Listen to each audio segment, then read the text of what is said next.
Welcome to the Best Kept Secrets podcast, where we share our best kept secrets about life, love, God, and everything in between. Hi, guys. Welcome to season 3, episode 3 of the Best Kept Secrets podcast, where we share our best kept secrets about God, love, life, and everything in between. Today, we have a wonderful episode ahead of us. We're talking about things we wish we knew about motherhood. I should remove we out of this conversation because I am not a mom, but I hope to be a mom one day. But I have 3 wonderful mothers here with me who will be sharing things that they wish they knew before they were mothers. And I hope that this conversation impacts at least one of you. So I'm going to let these wonderful women introduce themselves. I usually like to let my guests introduce themselves because I don't want to sell them short. I want them to tell us everything that they do. So I guess we can start from my far right. Yeah. Hi guys, how are you? Thank you, Sharon. I love that Hi. introduction, especially the bit about God, love, Like, life. yeah. That's really cool. Should I look at the camera? Yeah. My name is Judy Nyawira. I am a mother. That's the reason I'm seated here. I am a mother. I am a wife. I am a businesswoman. I am a content creator. I am many things, and I'm glad to be here. You've been a mom for 13 years 13 and counting. years. She's Actually, a 13 years going 14. a mom of a teenager. So, Yes. yeah. Yeah. Great. Okay. The terrible teens. Well, So you that's passed what it. they say. That's what I'm they yet say. to You haven't yet experience it. Yeah. Hi everyone. Thank you, Sharon, for having me. And it's an honor to be seated here with such amazing moms and such an amazing girl. Yeah, I'm just a girl. Yes. So my name is Tracy Wanjiru, and I am a mother. I am a content creator. I'm a TV presenter, and I'm a radio presenter. And I am a lover of all things God. So I'm excited to be here. Yay. First of all, before we go to our third guest, Wait, do I feel like you have Tracy Ali to feature. Yani, Tracy, I aspire to be like you. When I get pregnant, I just want to disappear, then come back and be like, oh, hi guys, I'm a mom. of a 2-year-old? I don't think it was planned. It was just, I think I'm naturally just a very quiet person. Yeah. So I didn't feel like I went out of my way to keep this a secret. I used to go out for lunch and did things, but it's just not something I felt We like. took a break from social media. Yeah, that's when after I gave birth, which is something that we'll talk about once we get into it. Yeah. All right, Okay. Julie. Awesome. My name is Julie Kariuki, content creator, a wife, and a mom to 4, but one is in heaven, and we'll talk about that. 3 amazing boys. I also I love serving God, so that's a lot of what I share online, and also just everything creative, everything flowery, nice, good vibes, all that. Yeah. Yeah. Julie, you have such a positive energy about you. Do you get that? Thank you. Do people tell you that? Yes, Yeah. people tell me that I calm them down. It's the places I've had to go with God Yeah. because my life would not reflect that, but God has helped me get there. Okay, that's wonderful. Yeah. So, like I said earlier, I am not a mom, but so I don't have any points. You know, I usually reach out to my journal for points. I don't have that. Congratulations on the job. Thank you guys. If you haven't gotten one, what are you waiting for? Oh gosh, yeah. So I have questions this time. So I'm here to learn. I'm here to learn with everyone else who is a mom or is an aspiring mother one day. So yeah, let me just start us off, but then you can feel free to share your points in between as we continue. But it's just a conversation. Yeah. So no pressure, just a conversation. Awesome. So my first question was I would love for you guys to share with us how motherhood has affected or impacted your relationships with yourselves, with your spouses, with your friends, just so other moms see wao peke yao, which is why I wanted us to have this conversation. So, and maybe if you can tie it in with things that you wish you knew before you are mom and how this would affect those aspects of your lives. So, yeah. Anyone can start us off. Julie, do you want to start? Yeah, I was actually going to say. Well, okay. So with self, so this is something I learned actually just recently. There's a word called matrescence. It's the Yeah, process of becoming a changing. mother, Exactly. and it's been studied by anthropologists and psychologists, and there's something that happens to your brain, to your body, to your bones once you become a mom. Like if you became a mom maybe at 14, for example, and someone has to redig your remains, and someone who's not a mom at 14, they would tell the difference by just looking at your bones. So there's something that happens to you when you become a mom. Like everything about you changes, even your own identity. Sometimes I look at myself before I was a mom and I'm like, who is that person? Because everything changes, your circles, your identity, you have to kind of find yourself again. So that's what has happened. So for me, it was just, a lot has changed. My body, my outlook of life. I am now more paranoid. Like I care for the world. What is the world? What's the future with all the conflict right now, even in Israel and in Palestine? I'm just like, is this safe for my sons? What can I do to protect them from all the danger of this life? So everything changes. And with your spouse, oh my God, it's even times 20. So it has gone through stages with us. There's a time it was resentment. And I completely resented my husband because your stomach is still the same. Yeah, you get to just Your continue with body is your still the life. same. Yeah, me, I'm here. Oh my God, everything is everywhere. There's milk. There's these kids who need me. You have a life. You mean you can go somewhere and you're leaving me in the house? You know, he's advancing his studies. Me, I'm just still here with my degree.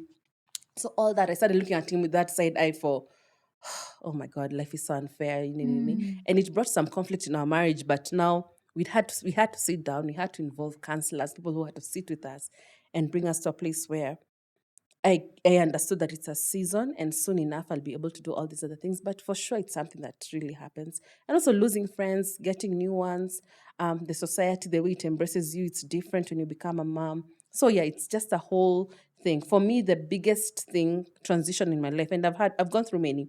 I became a wife, I was a student, I was all these things. I've lived abroad alone for some time, but being a mother has been the hardest thing. It's beautiful, but also extremely hard. I had to really look inside. And yeah, I'm still in the process, but yeah, it's Yeah. hard. It is the hardest thing. And I think we were talking about that. Yeah. Like anytime anyone asks me how motherhood is, I always say it's hard.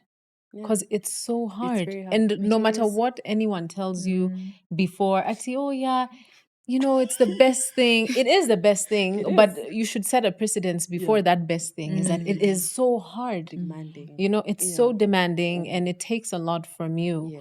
And, you know, before I became a mom, I'd be like, you know, whenever you can be a mom anytime. But if you have the choice to plan, please just plan.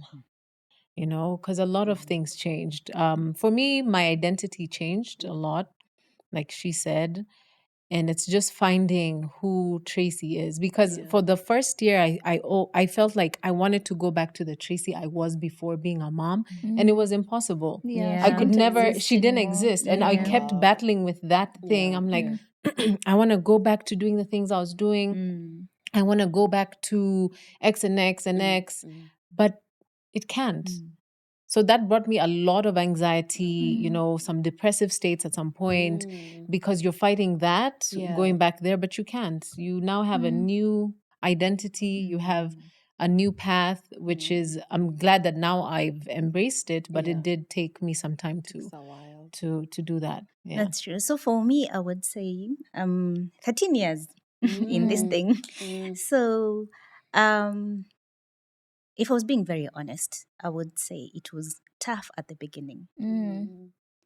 But right now it doesn't feel tough. That's actually the reason why Yeah. when she said terrible teens, I can't relate with that statement because I'm yet to experience it. Yeah. And that's the beauty of motherhood. It's so different for everybody. Yes. Like every mother experiences motherhood in so many different ways. So for Mombus, I would say it was tough at the beginning. But the reason why it was tough for me, it was because I was very young. I was 22 years old when I had Mombus. I was in my final year of college. So you've no job. The Baba Mombus was present. He was present. He has been present. And I think that for me, that was my saving grace. The fact that I had a spouse who was very supportive throughout the process. But at the end of the day, I can't say that it gets as in having a partner who's supportive takes away all the troubles of motherhood. It doesn't. It doesn't. It yeah. doesn't. It doesn't. Yeah, but I remember especially the first 3 months, because I was smack in the middle of my final projects Yeah. at the Kenya Institute of Mass Communication when I had Mombos. So 2 weeks after giving birth, I had to go back to school. Wow. Yes.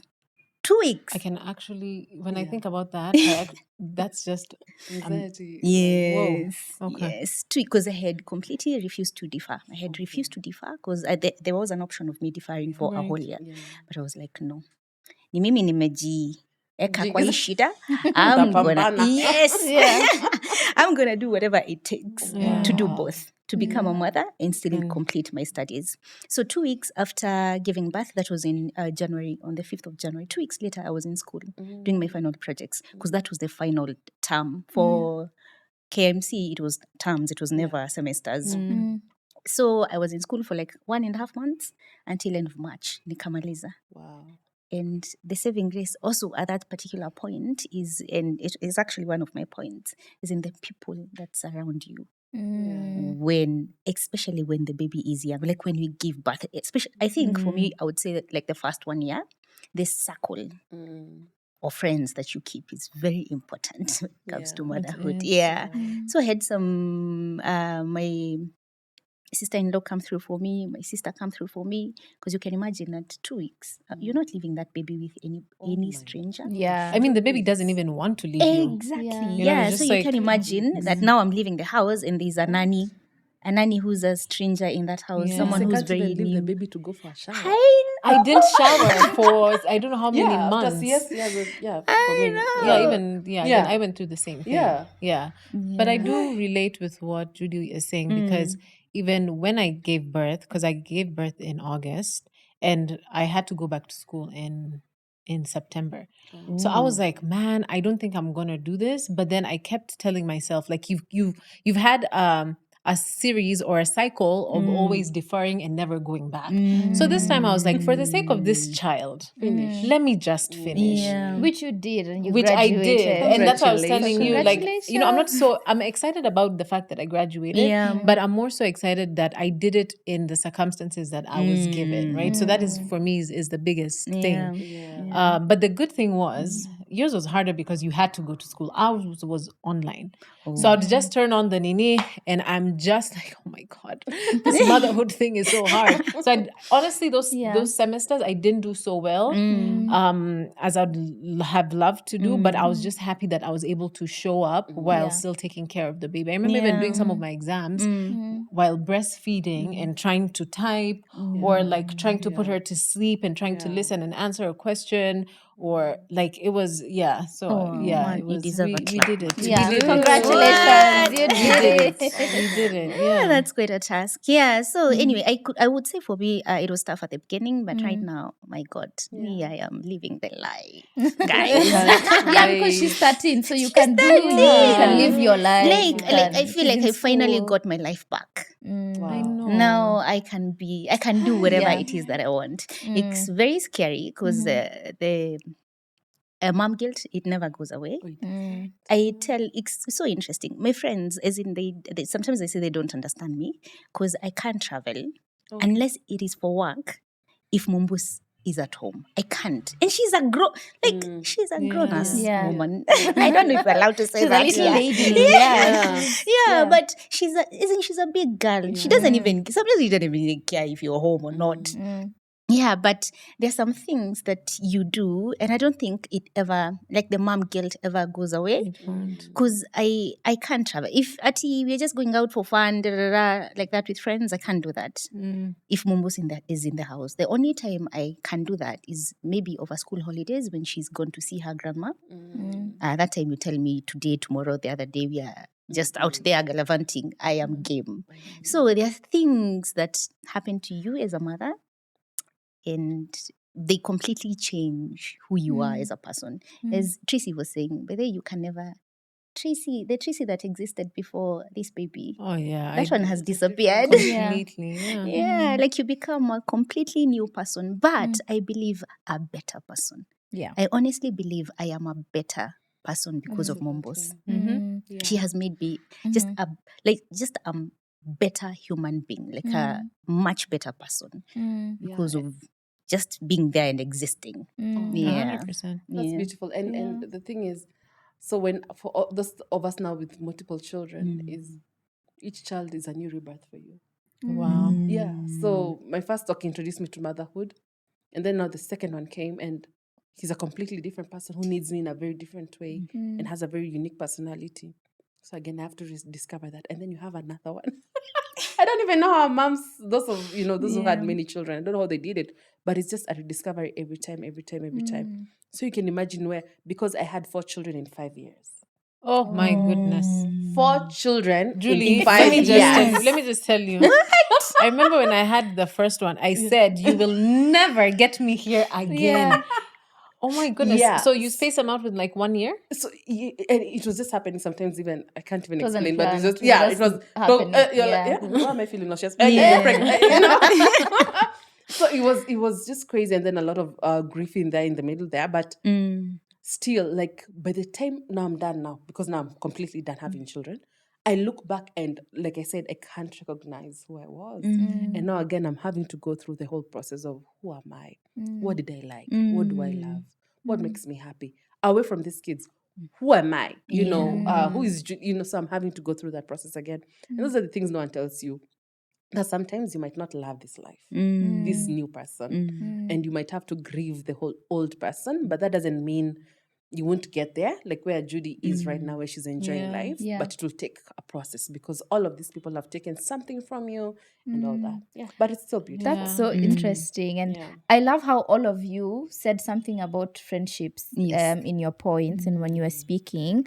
And I have friends who are moms, right? And I've seen them change. I've seen them evolve. Some of them, I even knew them when we were in high school. So I've seen them as girls and now they're mothers. And Tracy and I, we had a conversation about, I don't know if you're okay with sharing, but you didn't have a baby shower because you didn't want to certain energy to be around you when you were pregnant. Right. So how have your friendships shifted ever since you became mothers?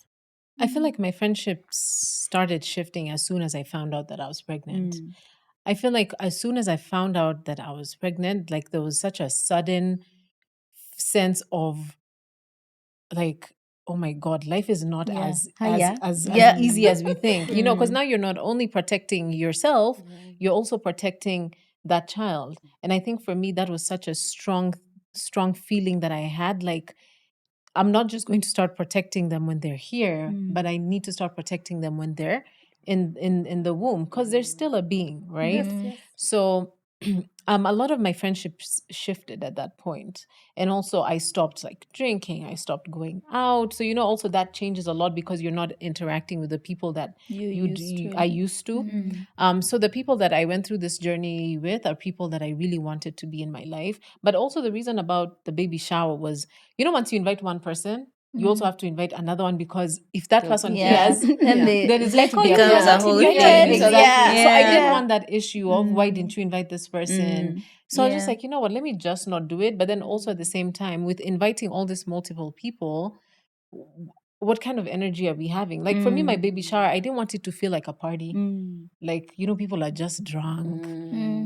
That's what the energy I wanted. I wanted something, if we could just sit down and talk and eat and just call it a day. But many people don't want that. You want to do all this Other things. other fun things, which I wasn't there. So I just wanted to protect that energy. Yeah. That's great. And maybe Judy and Julie, you can share as well on the same about friendships. For me, it's really evolved. So initially, my first baby, I had three baby showers. All of them were huge. I had, this, so because again, I didn't want to put everyone in one setting. So these guys from this place would panga for me and this other like that. They were pangaed for you. Yeah, no, I'm not the one who planned anything. Okay, yeah. okay. So I had 3 baby showers. So you can imagine the gifts I got and all that. And I had so many friends. Then with my second child, I had what we call a baby sprinkle. Baby sprinkle is a small, like baby shower then sprinkle. So it's a smaller version because I still this one baby drops. I actually I'm like, I've never okay, heard so of when we that. just like, let's just meet and we go home, Okay. No, yeah, where people just come and just for me treating them because I have literally everything. They're just bringing me, diapers and things, but I have everything I needed. But now, unfortunately, we lost that baby, and then now pandemic hit, and I went through this whole thing of so that was the unfortunate thing. So February, I lost my child. March lockdown. So these people, some of them did not reach out, did not come to see me. I was going through grief, and it's understandable because of what was going on in the world. Yeah. But now I became really angry. So my other two kids, there was no baby shower. Nobody knew I was pregnant. Like I kept it to myself. The way you said she hid it, I did very not hiding, but like it wasn't out there. And I've carried two children like that, and they find out when baby's 2 weeks, 3 weeks, and they announce on social media, and it's a whole thing. But like friendships really evolve, and initially you'll start from what I've seen, the pattern I've seen, you'll start with a huge crowd, but slowly as you just go in, you'll just see who's really important in this season. You grab them, and sometimes what I've come to see is actually family really plays a very important role. For some people it doesn't, it's the opposite. But for me, my sisters now came in a very huge way, and they became like second moms to my kids, and I'm a second mom to their kids, literally just holding me, holding these babies, taking care of everything at home. Yeah, but friendships definitely did change. And then the pandemic as well, so you wouldn't even have them come over at home because of course you're afraid. So I think babies who are born post-pandemic, it's a very different experience from babies before the pandemic. Yeah, Yeah. I agree, because even for me, the first year I did a lot of like motherhood by myself, right? Because my partner had to be away for like first 2 months, Yeah. then came for like a few weeks, then had to go away for another 8 months. And with me being scared about like COVID, I really limited people from coming home. So I ended up doing a lot of things by myself. I also didn't trust having a nanny. Okay. So I ended up again just doing a lot of things by myself. So like it's really crazy just to think about, the support system that you have, but also just going back to the post COVID thing, Yeah. it really just changed how Everything. that system could be there for you. So sometimes I don't even blame like friends and family. You don't. It No. it just changed how we could come together. Yeah, for me, of course, friendships, like Julie said, they evolve. And I think that's a fact of life, Yeah. right? Yeah, as you move through the different stages of life, you're going to meet different people. So when Mombus was born, I used to live in Pangani. And that was the same time Tahidi High was a big thing. Nini was so I have grown up knowing people in the industry because of Abel and whatnot. Like the people that we used to hang out with were all people in the industry, like celebrities and whatnot, actors and all those things. So in Pangani, we actually used to live in the same apartment block with almost every superstar that was in Tahiti High at the time. So during my pregnancy and when Mumbus was born, I had people around me because we all lived in the same block and we were all very good friends. So I had people around me. So both, I mentioned earlier, my sister-in-law came through for me because she was the one who actually came to stay with me until Mumbus was 1 month old. And then my sister came, my sister Njesh, who follows me, and she was there for like 4 years. Oh wow. Yeah. So of course she was going to school, she got a job, but she was always there. Yeah. I knew if I needed to travel, if I needed to do anything, Jesh would be home with the kid. Yeah. And then after that, of course, we moved when Mumbus turned 1 to Kiambu Road. And of course, now you live the circle that you knew behind. And on Kiambu Road, you go meet new people. And then now you have new friends. And then you move from there, you go. I feel like friendships evolve as you move through the different stages of life. But I can say for sure, I have some friends who've stuck with us ever since Mombus was like a day old. And that, like, if I was to mention one person, that would be Philip. Philip has changed Mombus's diapers. I'm a Mosha. He has done everything. Yes. So Philip has been there since day one. Uncle of the year. Yes. Yeah. And he's still there up until now. They have a bond that I can't explain. Like I can't really explain that bond. It's something really nice. yeah, so I would say, of course, there are people who fell along the way, Yeah. Yeah. and there are people who are still here. Yeah. Yeah. Can Which I is ask you the something? Mm. Julie, sorry. Mm. When she was talking, I was thinking about, because 13 years is relatively a long time ago, Yes. right? Yeah. Do you feel like there's been a shift in how people show up for each other, like back in the day and now? Yes, of course. There is? Yes, Okay. of course, in a big way. Mhm. Yeah, but I feel like it also depends. No, not it depends. I feel like it has a lot to do with me and not really them, right? Because as you get older, there are things you're learning. You're learning new things, and there's some things that you're letting go. And one of the things that I have come to learn is sometimes as human beings, we put too much expectations on on other our people. friends. Mm-hmm. And they're also going through their And own they're also things. going through That's their also what I own realized, stuff. yeah. They're also Yeah. dealing with life in Yes. ways you Yeah. also Yes. cannot understand.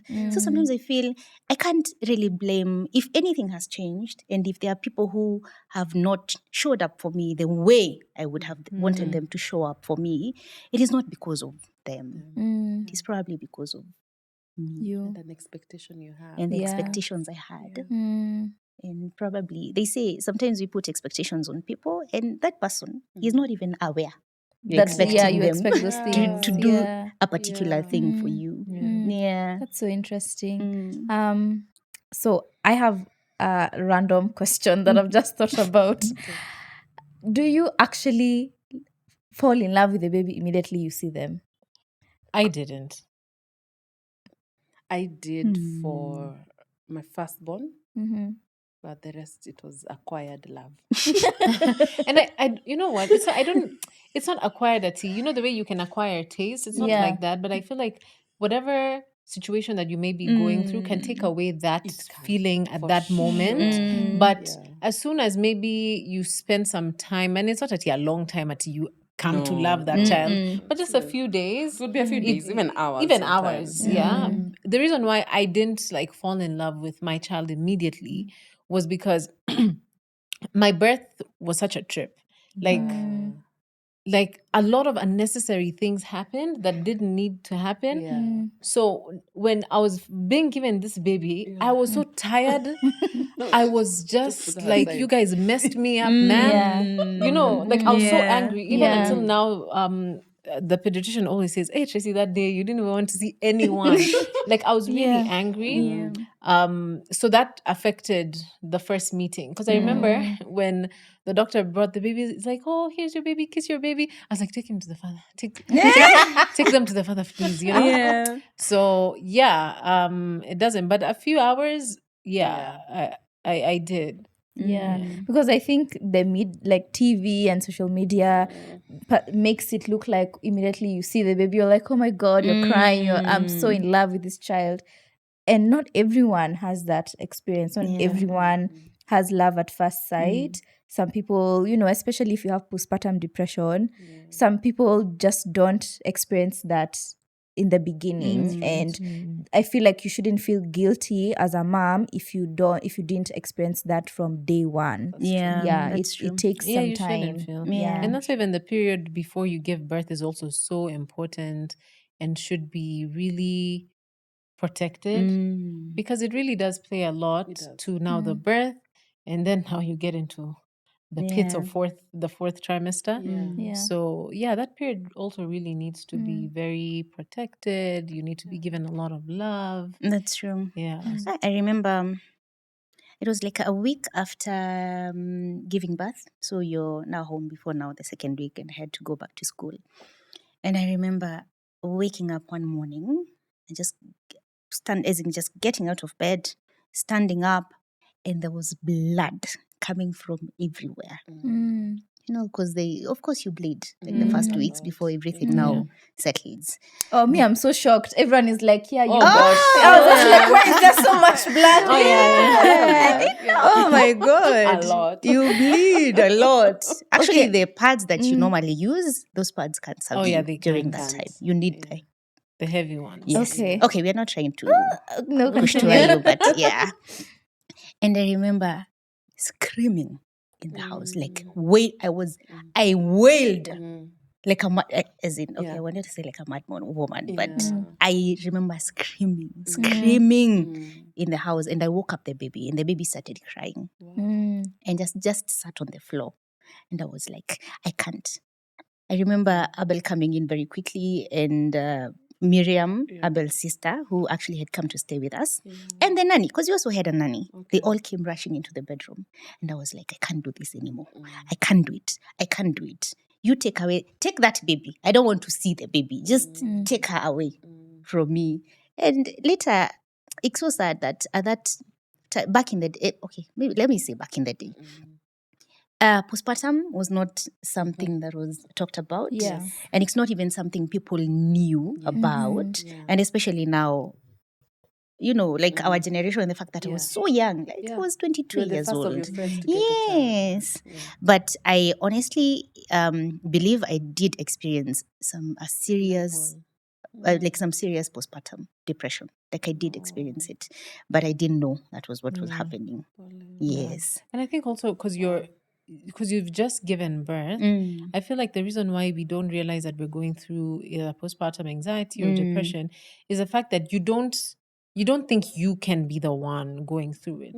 Because you're like, this is my child. How would I? And you're happy. Yeah, I'm happy. Yeah. You know, like why would I be going through that? And then until they're older, and you're like, oh yeah, I was not okay. Yeah, I was not okay. Yeah. So most times you're able to see you had it in hindsight. In hindsight, yeah. But for me, it was the intrusive thoughts. I don't know what happens to your hormones.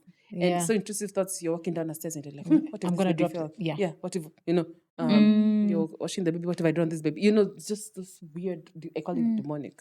Because you're like, why? And I didn't have any of that with any of my children. Me, I've always just looked at people with postpartum, I'm like, oh gosh, I'm so sorry. Until I had my last born. So I'm walking around our estate and there's some engineers fixing something with a borehole and these underground tanks. And I was walking there and for a minute I was like, if I fell in here, how long would it take how long would it take for them to find me? And you know, I entertained that thought. So a friend of mine came to visit Mama Modoni. She's the one, a lactation person. So she came and I told her about the story and I was just like, okay, what is that? And she's like, Julie, I think you're depressed. And then that's when I called myself for a meeting and I was like, oh yeah, I had a very small baby. He was in ICU. And I started to say, oh my God. So that's when I actually just, and I started to seek help. But it does come. And when you're in it, you don't feel like you're depressed. Yeah, you don't. That's Until someone true. calls it out. Am I in hindsight? I was like, oh my God. Yeah, why was I thinking those 'cause thoughts? Why am I entertaining those thoughts? Yeah. Because I lost a lot of weight when even my mom, my grandma were just like, yo, you're not okay. During I pregnancy lost or after baby? after. Oh, really? After the baby. I And you're was breastfeeding? smaller than this. What? I was so small, but it's because I was so stressed that I didn't realize that I was, and it was really a hard time. It was really a hard time. And like she said, you don't realize it until after you're like, I was really, Something I was going through happening. something. I was actually what's this? I was researching, and there's a scale, right? You know how they have the Richter scale for the earthquakes? Now they have one for for depression. I believe it's called Beck's. I'll find it, or you can find it, and then you put a the link one. there. You're right. It's the one. Yeah? Yeah. Okay. Oh yeah, you did I psychology. did psychology. Okay. Yeah. So the Beck's depression index, I believe Yeah. it's like that. It has now the numbers, so it gives you some certain kind of like questions to ask yourself, and then you give it a point. Yeah. And then after you do your cumulative, and then you see, did you have severe depression, whatever. So when I did mine after that, I'm not depressed. I was like, damn, I was actually depressed, Yeah.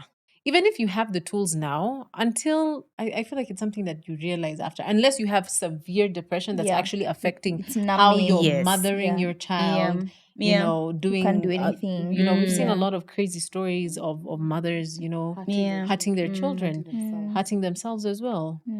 So those ones I feel like you could see immediately, because that's not, it's not normal, but this other one can really disguise itself or really hide itself. Yeah, because you're functional. Because you're It's functional depression. Yeah. So you just continue, and then after you're like, wait, by the way, kumbe. kulikuwa kumeumana. Something else they don't tell you about motherhood is the first days after delivery, you sweat so much.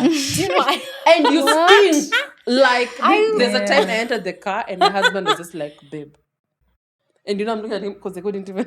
And he's like, but what's happening? And I'm looking at him like, no. Yeah. And he just told me, oh my God, you sweat. And I had to go back in the house, change and all that, but your bed sheets are wet. Wet. That's true. That shocked Sorry? me. That Yes. shocked And then me it's as sweat. well. Plus Blood. the milk. Maziwa Plus na blood. blood. And milk There's a smells lot. so bad. There's a lot that is happening at Yeah. that time. So bad. I remember the first night in the first 2 nights in the hospital, I didn't sweat as much. Yeah. But then when I got home, I remember day 2 in the house, I woke up and I was like, okay, why am I wet? Like, why? poured on me? Huku penye nimelala kuko na maji. Like, what's going on? Yeah. So I had a nightmare as well at that time. I don't know if you guys had nightmares also after giving birth. Yeah, it happens I'm with like, pregnancy. It's hormones. It hormones, yeah. I Stabilizing, had really bad dreams the first week, I would say. So I'm like, maybe this nightmares had an effect as to my sweat release. I also have a hyperhidrosis, so I was also just like, is it that they've gone like overboard? But yeah, that also really shocked me because I never experienced it Night sweats like this. a lot, and it's a lot. It's interesting. I can't remember. I'm I so think it's shook. been too long. I can't Yeah, even but remember. oh gosh, yeah. Oh, yeah. You know what Crazy. also shocked me about motherhood, and this was actually one of the hardest things for me, was like breastfeeding. Oh, it's not automatic. So now, when you're in the hospital, they, you really want, I didn't get milk immediately. Okay. So I remember them coming and they're like pressing your nipple. It's public, commodity from the men to the All of women, them. everybody. So they're pressing, they're pressing so that it can come out. Yeah, And it's stimulating. painful. Yeah, and intrusive. And intrusive. But even at that time, you're just like, you want the best for Yeah, your yeah. child. So you're just like, you know what, Yes. Finya. Malioma, like Yeah. whatever. So milk did finally my come, and God. it was a lot. But then what I didn't realize was that you really need to have the perfect latch so that you don't have to go through the pain that comes with breastfeeding. So I didn't have the perfect latch. Oh no. So now what I didn't know is that even if your nipples are bleeding, you still have to continue breastfeeding. Yeah. So you breastfeed through the pain, you breastfeed Through the through sores? the sores, Yeah. you breastfeed through the bleeding. Because even if it's bleeding, they still need to, hata kama damu itatoka, they drink it with the, The maziwa. with the Yeah. maziwa. So that's something that really shocked me, and I realized that it heightened the depression that I was going through already. Because every time I would hear my baby crying, I would panic so badly. Because I'm like, you can't tell me that you're coming to breastfeed on this. Yeah. Like, I used to walk like this because I'm like, I can't believe my shirt is going to touch. Now imagine a baby is now coming to, that shocked And me the about. suction is not a joke. It's not a joke. Nobody tells you that those people, it's like, Aki, eat. Yeah, exactly. You feel like your heart. Yeah. Every time that my baby would latch, I would curl my toes. Yes. When I hear music videos talking about you'll make someone curl their toes, I'm like, you don't know. You don't know what the real You don't know toe what curler curling toes is, sir. And now guess what? It happens with baby 2, baby 3, baby 4. That's what I hear. And I'm like, I cannot believe this. Yeah. So breastfeeding doesn't get easier with the baby. No, so initially it's very hard, but now the more you do it, it now becomes second nature. That's why you just see moms yanking their boobs out. It's not an issue, but the first days, it's so painful. It's so uncomfortable. You have to pack out all these things around your nipple, stimulate this nipple guard these days. Have you heard of those? The nipple shields as well. Yeah, nipple shield. Yeah, these things you can put around there. Girl, it's a lot. Yeah. That's interesting. I- Yes, nakumbuka, but my breastfeeding journey was very smooth. It was Really? Yeah. Even the like first days? yeah. Kwani what's changing? Like I these days? remember even my mom, because of course my mom alikuwa anatoka Karatina almost every day. Yeah. Anakuja na matatu and then she goes back home just to make sure like we are okay. And I remember she would call me. Like if she hasn't shown up today, she would call me. How is your stomach? And I'm like, my stomach is fine. Like, how do you feel when the baby is breastfeeding? I'm like, I don't feel anything. Even the doctor would ask, like, are you having any cramping? Are you feeling like, are your nipples sore? Or, Oh wow. But I sometimes I think it's because I was very young. I think so too. I think. Oh, so the younger you are, the easier it might Yes. be to Yes. breastfeed. Actually, Yeah. that's the ideal Actually, they age. say the 19, younger you are, 20, yeah. the easier your pregnancy and the Yeah. breastfeeding journey. And, Everything. Yeah. Oh, Yeah. okay. Yeah. Well, I can imagine all of that comes with a lot of feelings of inadequacy. Oh, yes. If you can't now Yeah. end up producing milk. So Hey. imagine if you never actually produced milk. I can imagine it comes a lot of Wow. feelings of Yeah. inadequacy, feeling like you're not a good mom, or feeling like why are other mothers able to produce milk and I can't. So what do you tell those people who are going through that? I think a fed baby is best. If it's completely not working, please go for formula. It's not the end of the world. I'm usually people would call a cow. Like I have a lot of milk, but now I had a condition now with my last child where I hated breastfeeding. So I have milk, but it was very. I saw an expert on this. So when I'd put the baby, I would feel so much hatred because of the process, not the baby, but just I can't believe Is it the dysphoric milk expression yes, something, Dimar? yes, exactly. Yes, that's it. So it became really severe, and I had to cut short my breastfeeding journey. And yeah, with a lot of milk, so I'd pump, freeze, freeze, freeze, freeze, and then I started doing formula. So there are all these conditions that come, and you don't know where they're from, because all my other kids have breastfed them to 2 years. But the firstborn, the last child, it was so difficult to do it. So I tell people, extend grace to yourself and also the community. It's actually not even the moms who feel bad. It's the people around who make you feel bad, because now be like, no, your milk is the best. But please try, and you put this pressure on these people. I Even feel us, especially older women are the older ones women, who and do also that. even us as social media content creators, which we all are. Sometimes unknowingly, you put so much pressure, because now they'll see my stash in my freezer, and they don't know, and they're like, how come me I can't even produce even 20 ml of milk, So it's just for us to also throw in that thing, you know what, at the end of the day, as long as the baby is fed and loved, just That's do it. enough. Yeah. Yeah. Let's not push people so much, because sometimes these people don't even have moms, or they're looking at these social media content creators and they're like, oh gosh, how come? Have you seen the videos for I produced 1,000 ml a Yeah, day? I've seen them on TikTok. Oh, the frozen ones. Yeah. So that also really gave me a trip, because I was like, yeah, this guy's producing 1,000 ml. And then you've pumped, umetoa 10, umetoa 5. So you're like, how am I finishing 1,000? Yeah. So you're like, hey, I need to do more. Eat more. So Would eat more, so do we do what? Lactation cookies. So it's like it doesn't, like you every single mother is going to have their own journey, and you need to understand that, like, our journeys are not going to be the same. Our breastfeeding journeys are not going to be the same. So do what you can, especially what I came to realize about breastfeeding, it's not everyone enjoys it, right? That's So if true. you don't, Please. it's okay. Yeah. Find The an alternative these days. alternative, right? But if you want to, like, even for me, I'm still breastfeeding until now, just keep doing it. And believe yourself. I remember talking to Mama Modoni, and one of the things that she was telling me was that just believe that you can. Yeah. A lot a of the mind things, switch. it's a mind It's switch, in your mind. because having this we I was gonna say weed. The cookies. The lactation cookies. Yes. Sorry.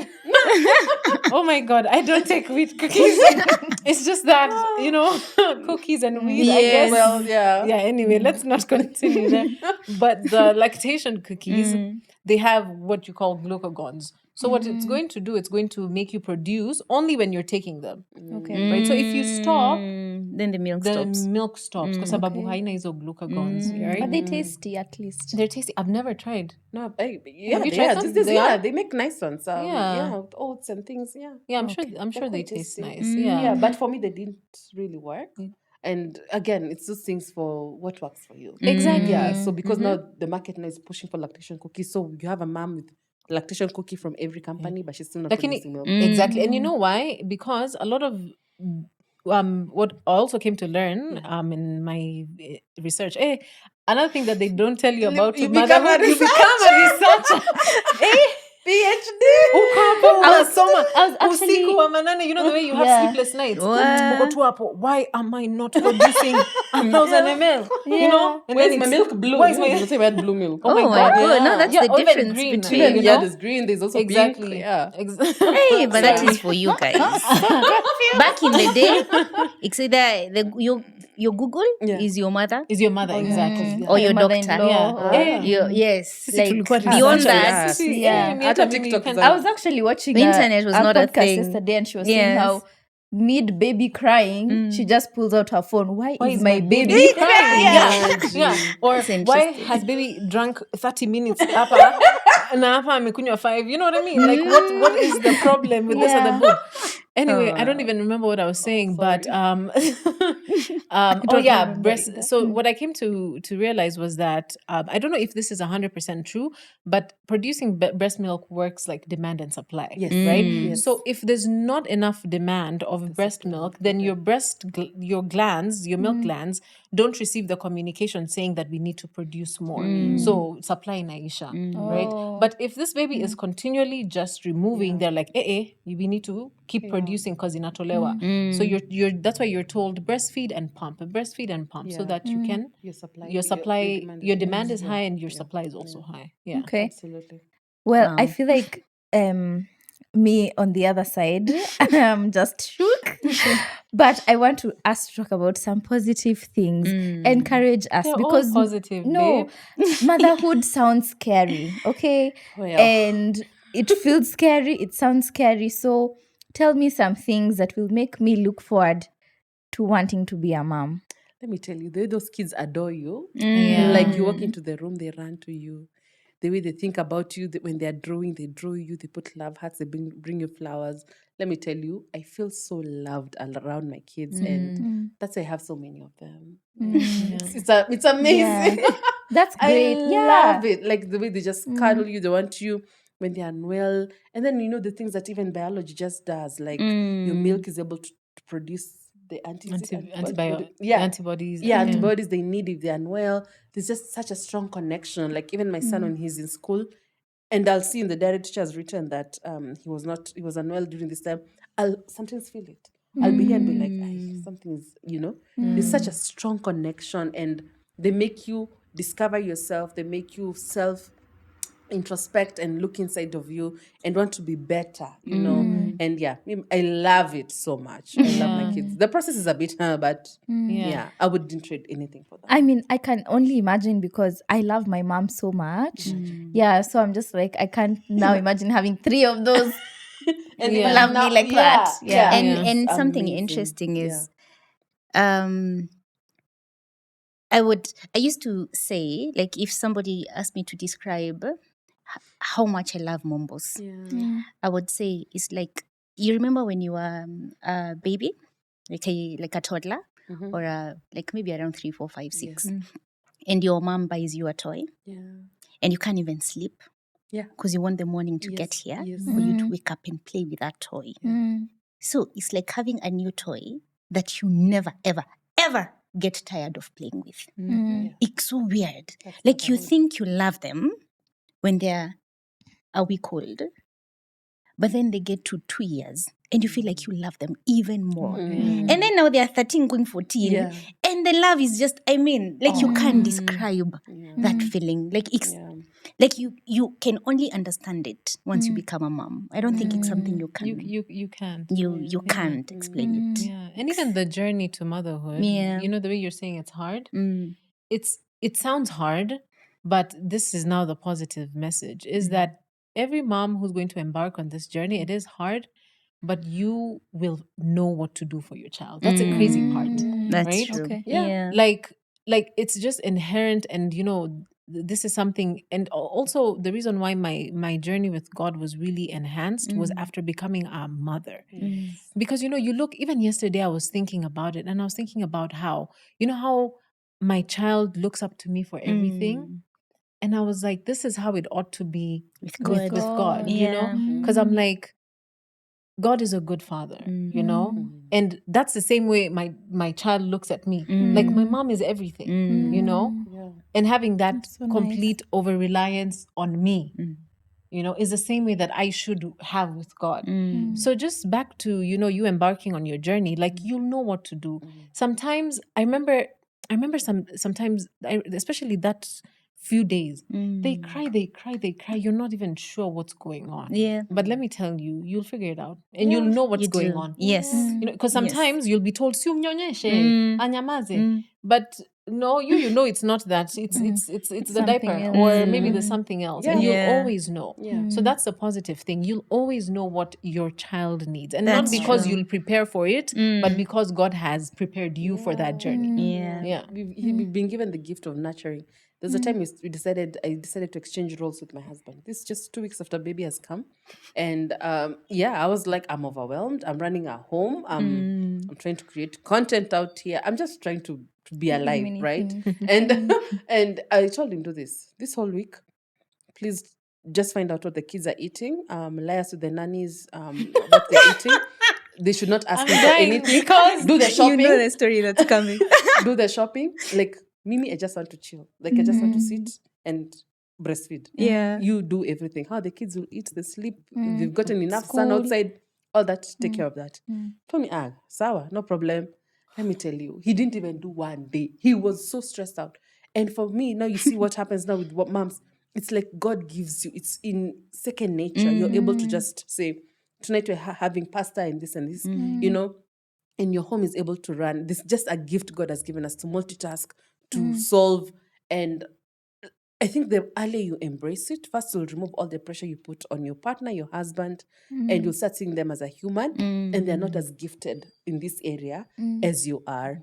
But that doesn't say they should not be involved. Yeah. My husband is the most involved dad, but in that area, I was feeling like he was not taking care of me because I was having to think a lot. But then again, I realized that 2 season was just like, okay, I'm really good at this. So how about I just empower my nannies and tell them, you know what, follow this menu, solve all those things alone. Write the list, give it to Baba Nani, like that, And because I'm the one who's really good at this. Because if it was up to him, they would eat KFC all week and, I would not be happy. Because I'm like, no, this is not healthy. Yeah, so we've been given that gift by God to nurture, to run our homes.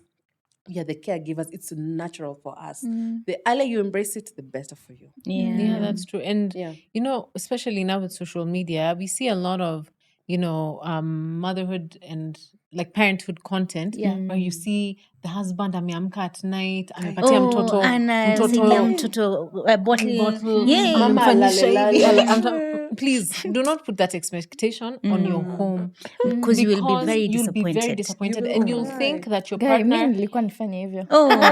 and you'll think your partner is not enough Yes. Yeah. because of that. Yes. But they are enough. They are. But in a Absolutely. complete different way.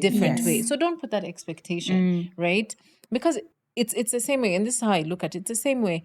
If I was told to leave that house to go and provide Yeah. and sijui pay school fees, do this, And do this, everything that they do, you realize you can't. I can't do it. You So can't. They have a wacha mental afanye, load. Yeah. usiku tu nitaamka mara Nitangangana 50. tu na mtoto. It's Yeah, okay. that's true. So don't put those pressures on your husband, your partner, because of what you're seeing, right? That's If they true. can't do nighttime, just be like, it's okay. My husband cannot do nighttime. Let me just do it. And then morning, maybe they can hold for Morning you. they can do something else or whatever. Yeah. But just remember, as much as yes, you're two parents doing it, both of you also have your journeys. It's only that you've met in this house and in this family, whatever.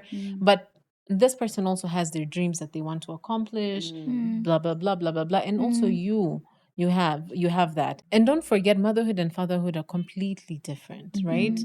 Because motherhood is just going to be harder than the father. Yeah. Like what Julie was saying. Like you can't say that you leave your husband to do all these things. They won't do it. It's just not in them. Yeah, kabisa. And they mean well. And they mean well. Kabisa, Exactly. but You can't they say Don't ati resent them for it. yeah. You know how many times my partner has left the house without a diaper bag? I'm like, bro. Yeah. I mean, I'm yeah, like, they'll forget. beba too.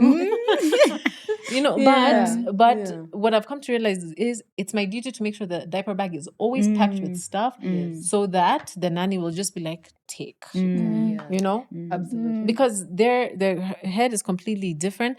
And you remember when you're talking about, when we started this podcast, you're talking about the bones of 13-year-old, they can always tell. It's the same thing even for our brain. There's a part of the brain that grows, and When it's you not become a mom. exactly, and it's not the same as for the dads, you know, for or men. someone who Yeah. hasn't had who hasn't had a child. So there's that too as well. So enjoy your motherhood as much as, yes, you have a partner. Don't put too much pressure expecting them to be a mother like you. Exactly. They can't. Yeah. They're gifted in a different way. Yeah. Yes. That reminds me of something I heard from someone, and he was saying how men and women are equal in value but different in purpose. So I think we feel like being a mother or being a homemaker or caregiver, all of these things is not as valuable as what What men they do, right? yeah. And when you stop fighting your purpose, the better, the quicker you get in alignment. Yeah, we can have different purposes, but it doesn't mean that yours is more than mine. We're 100%. equal. The way God created us, he created us with equal values. He looks at us, and in his eyes we're both equal in his eyes. So that's actually really good, because I think a lot of women do place a lot of pressure on their partners to be mothers as well, and they can't. They can't be moms. And if you have one who can, that's okay. Yeah. Because there are There's someone like that. There's someone like that, by the way. Yeah, There are men there's who do someone like that. everything. And awesome. And it's still okay. So you just know your person. How is your person? Yeah. You know? That's it. Yeah. And again, like you said, don't compare. Don't The compare. dads who do night shifts, the dads. Like my brother is the best dad, but he can't change a diaper. He'll throw up on the baby. He will, like ukweli, but he's the best dad. So the earlier the wife just realized, by this guy, He can't. My husband now is the diaper changing machine. Like, he's really good at it. He never gags me. So imagine if she started comparing him with, so you lose out. So just see, hey, this one, it's very queasy, so let's not give this to him. That's interesting. Do you guys have any other points you haven't mentioned that you would like to speak about? I'll touch a bit on pregnancy and just say, when you start swelling, some people, when they start swelling, I want to tell people what they don't tell you about mother is that sometimes everything swells. And this even includes your lady parts. I found that so shocking. My last child, because I was swelling my feet, because I think I had a bit of high blood pressure. Not I think I had a little bit of high blood pressure. So my feet, my hands, my nose, my face, literally everything swells. And that's shocking to me. And I know too many others. Yeah. Because I've seen a lot of videos on TikTok and Instagram, like how I expected to be a mom and how it actually turned out. When you see someone looks completely different, that's shocking. It is shocking. Yeah. For me, I would say I have come to learn that my mother was right. That she was, oh my God. Yes. She was right. She was very right. She was very right. Like, you quickly realize how much you're like your mom. Especially when it comes to now the parenting thing, and especially for me now, because she's a teenager. Like, I remember my mom telling me all these things, and at that time I used to think, huyu mama ni mtiaji. Like, why is she not understanding? And right now I'm going through the same thing with Mombus, and I find myself sometimes telling her stuff. Like, I can even hear my mother's voice in my head. It's like I'm echoing her words when I'm talking to Mombus. And now, by the way, I called her, when was it? Like 2 weeks ago, and I told her, Mom, you are right. You are always right. Like, Anyway, we thank God for our It's so mamas. interesting, because me, I'm those ones who at some point when I was upset with my mom, I'd be like, I'm not going to be a mother like you, blah blah, and all of these things. Chances are you might end up like her. Like, until you've taken active steps not to be like her. Yes. But that's the default step of every human. So how do of course, you pick the good things, Mm-hmm. then you live. You try. But for example, if you had a toxic mom, your chances of being a toxic mom are quite high. You have to take deliberate. That's why you go for therapy, seek God. Very true. You have to take steps not to be Yes. that way. Yeah. But default, you'll end Yeah. up like that. Yeah. Actually, my thing with motherhood that has taught me is that you really need to unlearn a lot of things. Otherwise, if you don't unlearn a lot of things, you will pass it on to your child, because a lot of these things are in your subconscious, right? That's Yeah. true. So Yeah. you unwillingly pass them, and that's why sometimes we look back at some of the things that we did and we're like, why didn't my mother tell me, or why didn't my dad tell me? Yeah. Because chances are they didn't know. They didn't know either. Right? So that's something that I'm learning. And again, it also just heightened my desire to just be with God, is that you just have to unlearn a lot of things. The other day, we're talking with another friend of mine, and we're talking about, when you grow older, you forgive your parents for some of the things that they did, and you come to understand why they even did the things that they did. Yes. But unfortunately, you still have to live and fight the battles that of the trauma that they left you. You get. Yes. Oh, yes. So it's like, Yes. I forgive you, mom. I forgive you, dad. And I understand that you were either a Doing single your parent best. or you were abused or But the thing is, now I have to have deal with picked the up the cross, and now Exactly. You have to carry it. it's mine now, and I have to fight that. And that's something that I realize. And don't wait until you become a parent to change that. And That's for me, true. that's something that I've had to learn along the way, is because I didn't work on that before I became a parent. So now I became a parent and I'm like, oh my God, I'm actually toxic. What do I do? And then now you're now trying to figure out all these things at the same time. So if you can be more aware of your traits, of your habits, of your toxic behavior before you become a mother or a father, the better. So that your parenting journey is easier. Because you can imagine trying to think about food, trying to think about breastfeeding, and also trying to think about, why am I so toxic? It's a lot. It is a lot. And you need to heal. Yeah. And you need to heal. Yeah. So Oh wow. yeah, That's I powerful. would say that. Just Heal. Like I think even before even you start thinking about even people now, before you get married, before you get into a serious relationship, always just introspect. Seek therapy Yeah. if you need to, seek help. Just heal Yeah. before you get into these things, because sooner or later you realize you're actually being toxic to your children. Yeah. I was in a seminar this Saturday and they were just talking to mothers. And I went home, I wrote a letter to my firstborn and I really apologized. I went on my knees and I was like, I'm so sorry. He's 6. And he was trying to lift me, hug me, like, Mom, this is awkward. What's going on? I was just like, I'm so sorry, because I shouted at that kid and I realized this is something that had happened to me and I've let it become a default thing. So I have to unlearn that. Another thing I want to say before we conclude, motherhood is not for everyone. And it's okay if you choose the By path the of way. not becoming a Yeah. mother. No judgment, society. Let's be quiet. If someone decides they're not becoming a mother and they're open about it, kudos to you. There's a quote I read yesterday and it said, adults choose not to have children. Children are having children. Adults are choosing to have, it's the opposite. So it just meant, I'll rephrase it and you'll put it down here. It just meant that a lot of people who are not ready to become mothers are the ones becoming mothers. And the people who are deliberate about not becoming mothers are the ones who are choosing that path because they know there's something I have in me and I don't think I want to reproduce it. And I think it's still okay. So let's just accept those people in our society that motherhood is not for everybody. Yeah. It will demand everything in you. In Everything in you. And if you're not there yet, please don't. Yeah. Because what you realize is motherhood and being with a spouse will expose things in you that you did not even think were Oh, there. yes.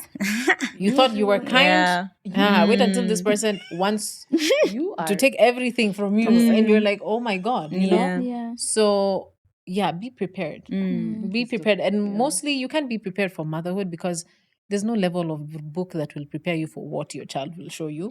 But you can be prepared spiritually, for a lot of these things that will come along the way. So yeah, equip yourself with the word of God, equip yourself with a good, tribe that is rooted in the word of God to help you through parenting. Yeah.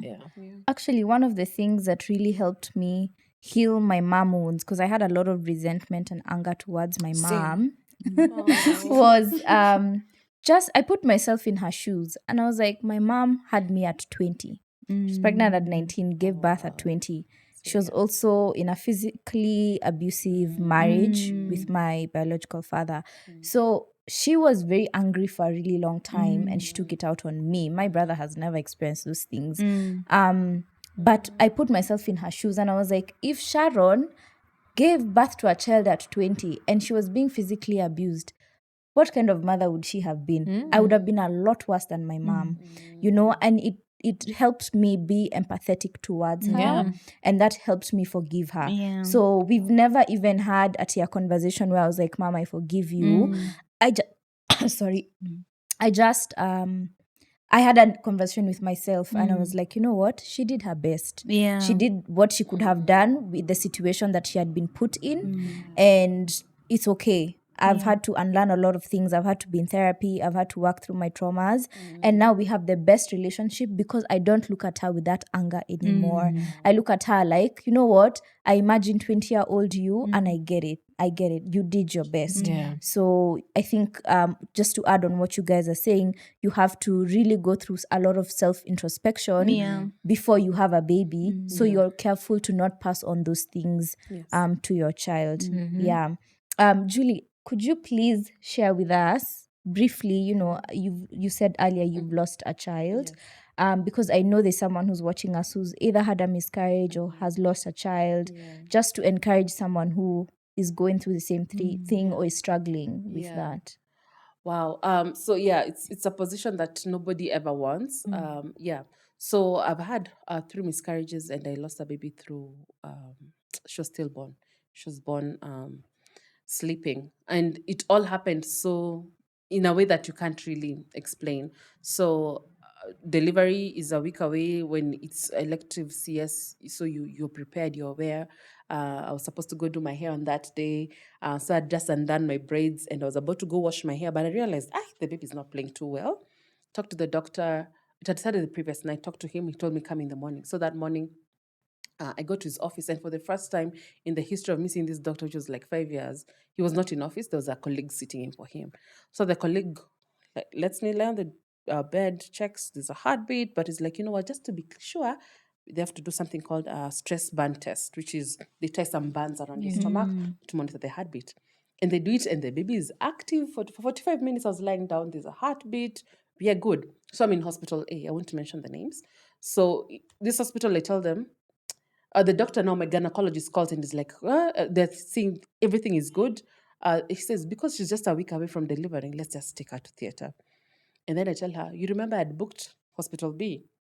And then he says, I'm at hospital B waiting for you. I ask him, are you sure I make it? I just deliver here. I can use the doctors here.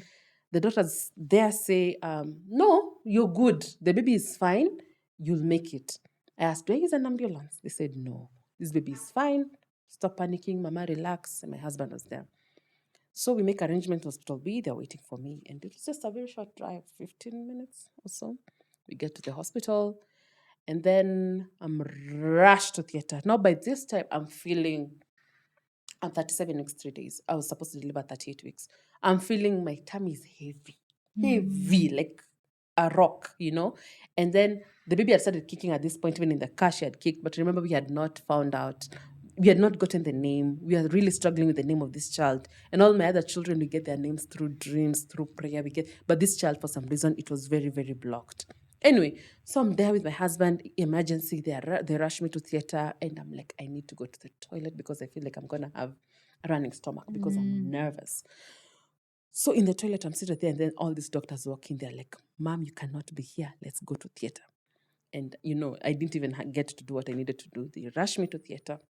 And now I'm lying down, and they open and they just tell the doctor, something is wrong, And my husband was not even allowed in because of the emergency situation that was there. And, they open me up, and I just see the baby. I could see my reflection on the theater.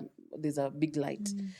And the baby is lifeless, and I just hear some talking, and then now they had to sedate me because I started screaming. And, now because I'm open, I would go into shock. So they sedated me and I was out. But now they think I was out, but I was in between worlds. I could see myself from an aerial view. And I could see myself, and I could see my baby being worked on by all these doctors behind. I could see everything that was happening. And I'm still like, it was so weird. But at that point, I just knew this baby is gone. And I was not battling with God. I was like, hey, God, hey, you have a sense of humor. God, because this was my rainbow child. I'd lost a baby. Before her, I'd lost an 8-week pregnancy, which was very tough. It was very, very, very painful. So this one was the baby now, was just to calm me and, So I was like, hey, God, make this make sense. And I'm battling with him. I'm like, God, I'm the one who encourages people on social media. My husband and I serve you. What is this? What are you doing to us? And I was like, Aki, God, if this baby dies, me, I'll never. Me, you'll never. I was so angry. And this is all happening just as they funga me and all that. So, of course, now this time I'm not even aware of what's happening. And then now I'm woken up by wailing, a lot of wailing. And now it was my husband, our friends, my sister, and I request them to take me outside. So they drag me to the bed, and then my husband just collapses on me and he tells me the baby didn't make it. And I tell him, I know. And I told him, I saw God take her. She's in heaven. So this does not have to do with the devil. So please, the devil doesn't get any part of this. And that was just the beginning of the toughest season of my life. And yeah, just like that, I'd lost a daughter at full time. We had the beautiful baby sprinkle. I'd bought the prettiest pink stuff. I'm such a girly girl. So you can imagine all the things, the bands, the cute things I'd bought. They're still at home in a suitcase. I've not been able to let go of them. It's taken a lot for me, even like every time I want to give away, just feel like I just hold on to them. But yeah, I did lose a baby that way, and it was so tragic. But this is the beauty of God, and that was in February of 2020. In December, I was delivering another one. Wow. Me who struggles to conceive, me struggle to conceive. But God did something in my body, and I just let him. It took a lot of anger. Of course, we went through a lot of, God, please don't talk to me. I don't want anything to do with you. I'll never go to church. Me, God. I was even ready to convert to another religion. I was so like this. If I got someone evangelizing another religion, me I'd convert. Anyway, but yeah, so 3 months after the loss, we are still in the deep, deep, deep season of mourning. I told my husband, "Hi, me nasikia sijui aje. I'm feeling some type of way." So he brings home a test, and we found out we're expecting. And soon after that, again, after another year, we got pregnant again, and we were on birth control.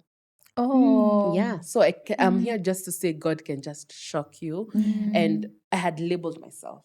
Once you lose a baby, imagine when the mom guilt you feel, because I was just like, you had this one role of bringing this child to this world, and you failed miserably. So I'd labeled myself all these things.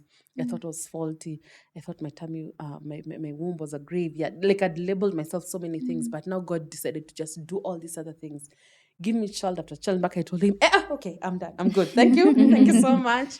And they're all so beautiful, so amazing, so energetic, so healthy. So God does restore. And if you're in this season, I'm so sorry you've gone through this. It will take pray. And if you can't pray, ask people around you who can. Prayers really help. And having the right resources, people around you.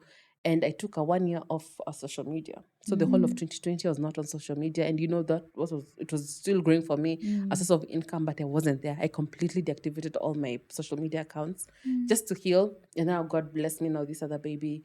So by the time I was coming back on social media, I had a baby in my hands. Yeah, but God does restore, God does heal. And even if it doesn't make sense, I know it feels unfair, but God restores. And me, I'm just a living testimony of that, that I have all these people running around me, and there's a time I was completely sure it will never happen for me. Yeah. Amen. Yeah.